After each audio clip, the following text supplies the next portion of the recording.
Eu sou o Paulo Oliveira, de Jundiaí. Hoje é dia 30 de março, segunda-feira. É o 7º dia da quarentena e hoje nós vamos falar sobre liberalismo aqui no Brasil.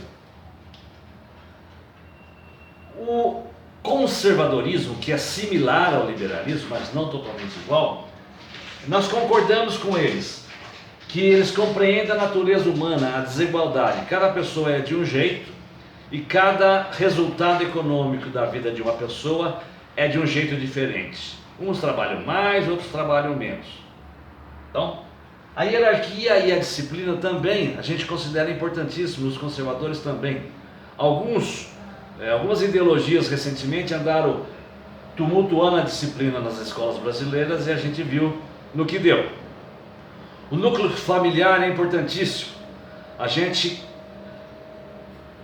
cresce aqui na terra, forma a nossa família, a gente cria a nossa propriedade, a gente faz todo um caminho na vida para deixar alguma coisa construída e deixar nossa marca nesse planeta e eventualmente deixar uma herança para os nossos filhos.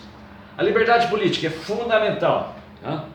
A gente entende que a gente tem que votar como eleger os nossos dirigentes, né, os nossos governantes, mas principalmente a gente tem que ter controle sobre eles, né? Nós, os governados, precisamos ter instituições fortes para que a gente possa controlar os governantes, para que nenhum governante tenha tendências, vontades, né, de ser totalitário, né, de ser muito autoritário. Então, as instituições democráticas da democracia precisam ser muito bem protegidas.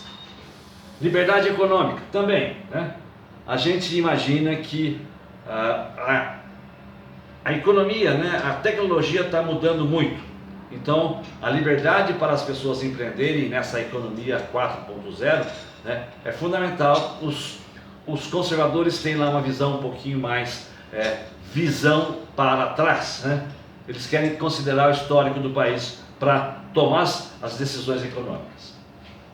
O contraste que nós temos com o conservadorismo eles aceitam e estimulam a intervenção do Estado, tá? O liberalismo não concorda com isso. Protecionismo também não concorda. Reserva de mercado, subsídios. E tudo isso predomina no Brasil. Vamos ver, olha, os intervencionistas, nós temos intervencionistas no Brasil, pessoas que estão aí há muito tempo na direção do país e ficam realmente criando um monte de legislação e dificultando a vida das pessoas, né? A legislação tributária brasileira, a legislação trabalhista é um caos. Os socialistas, né? Os sociais-democratas também são intervencionistas por natureza, né? Eles são liberais na política, mas são intervencionistas na economia. Os populistas, nós estamos cansados de ver populismo aqui no Brasil. Os intelectuais, e por aí vai, tá? Economia é uma ciência humana e o ser humano, ele só sai de uma situação de desconforto quando ele percebe que existe a possibilidade dele ir para uma situação melhor, tá? Ou então quando ele percebe que ele tem a capacidade para isso. Qual seria a situação melhor?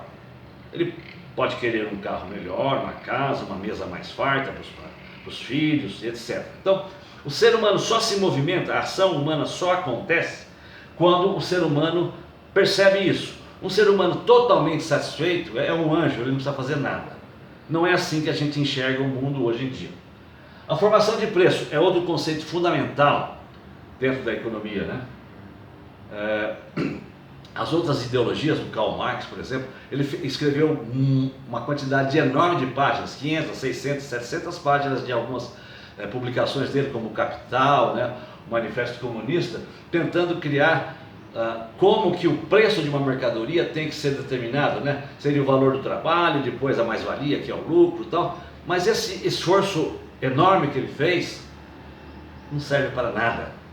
Porque as mercadorias assumem o preço, depende do valor que a gente atribui a ela. É lógico, o preço mínimo de uma mercadoria ninguém vai vender abaixo do custo dela, de fabricação, porque senão você vai ter prejuízo e você é melhor você fechar a sua empresa, né? Então, mas o preço que ela vai adquirir no mercado depende de quanto o mercado está querendo aquela mercadoria. A lei da oferta e da procura, né? Depende do tempo. Por exemplo, hoje em dia o álcool gel está muito valorizado. Há 6 meses atrás, e talvez daqui a um mês, espero, vai valer muito pouco de novo.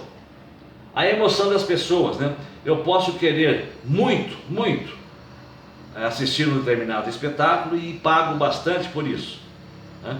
Então a minha emoção de ver aquele espetáculo está justificando o meu investimento. Então depende de como você está naquele momento. Hoje em dia nós estamos no momento de combater o coronavírus.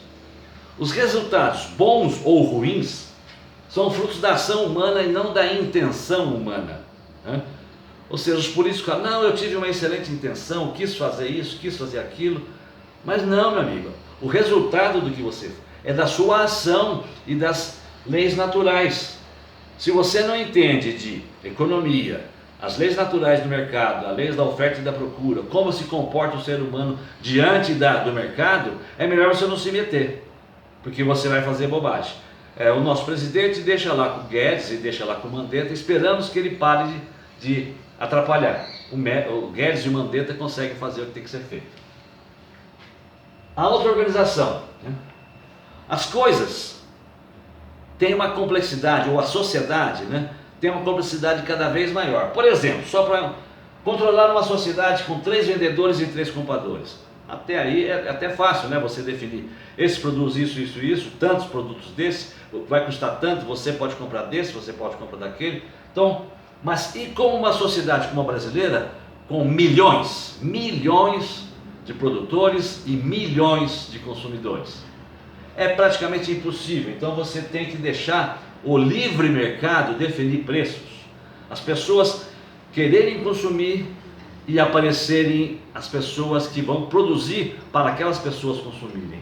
Esse negócio de controlar a sociedade é uma coisa que é uma arrogância fatal. As pessoas que imaginam ter capacidade de controlar uma sociedade com milhões e milhões, né, de pessoas, é um arrogante. Só fizeram bobagem. A gente viu o que aconteceu na Venezuela. Temos aqui também um outro comentário que eu gostaria de fazer para vocês. Nós estamos falando sobre liberalismo, né? No Brasil, o liberalismo tem uma definição, que é: liberdade é o pré-requisito para a erradicação da miséria, a igualdade possível. Ou seja, nós temos que ter liberdade para produzir, para comprar, para vender, né, para criar coisas, com total liberdade. Com liberdade a gente faz isso, não precisa de nenhum tipo de coerção do Estado, ninguém empurrando a gente, deixa que a gente faz, é só não atrapalhar, né? E a gente vai ter a igualdade possível, ou seja, quem trabalha mais vai ganhar mais, quem trabalhar menos, estudar menos, vai ganhar menos. É assim que funciona a natureza. Então não adianta você querer fazer qualquer tipo de modificação nisso, mas tem gente que quer. Olha, o conceito nos Estados Unidos, do liberalismo é: a igualdade é o pré-requisito para a liberdade. É o pessoal social-democratas, né? Conhece esse careta aqui? O Barack Obama, Hillary Clinton, eles são democratas, ou sociais-democratas lá. E vocês estão vendo uma fotografia aqui, quando vocês estão identificando o local aqui, né? Bacana, né? Ele trouxe a mulher, as 2 filhas, foi visitar a Dilma, né? Então ele fez todo um auezinho e deu uma dica totalmente errada para a gente naquela época, né? Porque eles são sociais-democratas. O Barack Obama, Hillary, é da turma da Dilma, do Lula. Então eles vieram aqui e deram aquela valorizada na Dilma, foi reeleita, deu aquela valorizada no Lula, né? Esse é o cara, tal. Então esse Barack Obama não engana mais ninguém, tá? Ele também fez algumas coisas quando ele foi presidente dos Estados Unidos, ou seja, ele deu uma afrouxada no bloqueio econômico com Cuba, sob a alegação de que se Cuba não fosse bem sem o bloqueio econômico, é porque o comunismo não funciona. Mas não era nada disso não, é que ele estava dando uma afrouxada mesmo para os Castros lá em Cuba, porque ele é social-democrata, porque ele tem a tendência socialista. Pessoal, hoje Por enquanto é isso que a gente gostaria de falar para vocês hoje. A gente continua amanhã. Comentem e compartilhem lá no meu canal do YouTube. Um abraço para todos!